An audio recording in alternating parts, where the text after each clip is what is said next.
In the shown arrangement, if F1, F2 and T be the frictional forces on 2 kg block, 3 kg block and tension in the string respectively, then their values are. ठीक है, तो basically यहाँ पे तुम्हारा ये 2 kg block है, ये तुम्हारा 2 kg ब्लॉक है, यहाँ पर ऐसा रखिए ये स्ट्रिंग लगा हुआ है और ये 3 kg ब्लॉक है। इस पे तुम्हारा टूवर्ड्स राइट साइड जो तुम्हारा फोर्स लग रहा है that is equal to 8 newton. Okay, that is equal to 8 Newton.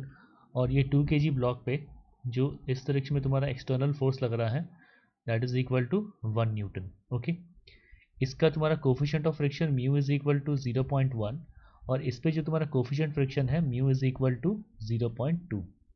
तो इस पे फ्रिक्शन फोर्स का जो लिमिटिंग वैल्यू है, ठीक है, यहाँ पे F2 force is acting on 3 kg block, तो यहाँ पे जो F2 फोर्स का जो मतलब मैक्सिमम वैल्यू होगा, ठीक है, that is equal to 6 newton. और यहाँ पर जो F1 फोर्स का मैक्सिमम वैल्यू हो जाएगा that is equal to 2 newton. ठीक है, 2 न्यूटन।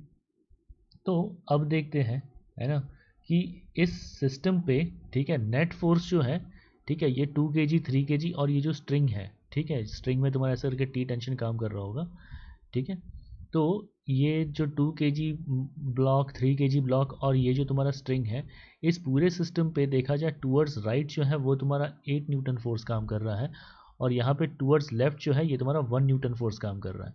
तो ऐसे में नेट फोर्स जो है that is equal to 7 newton towards right.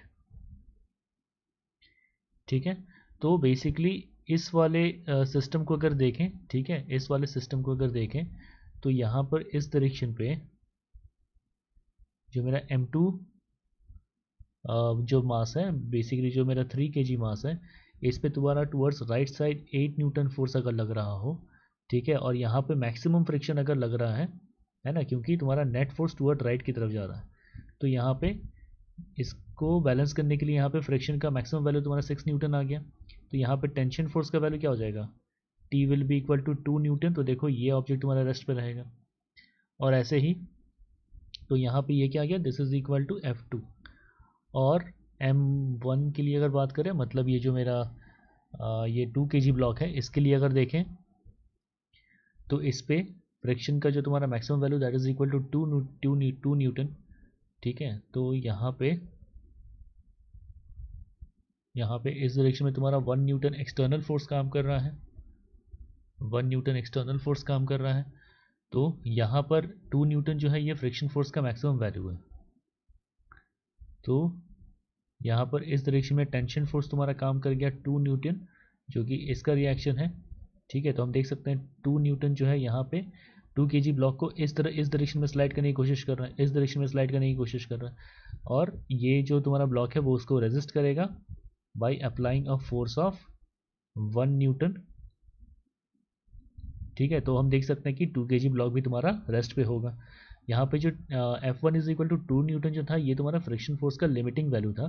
Friction force का मैक्सिमम वैल्यू 2 न्यूटन हो सकता है। ठीक है, तो ऐसे में यहाँ पे नेट अनबैलेंस्ड फोर्स जब तुम्हारा 1 न्यूटन बन रहा था तो friction force can rearrange itself, है ना, so that this body tends to remain at rest.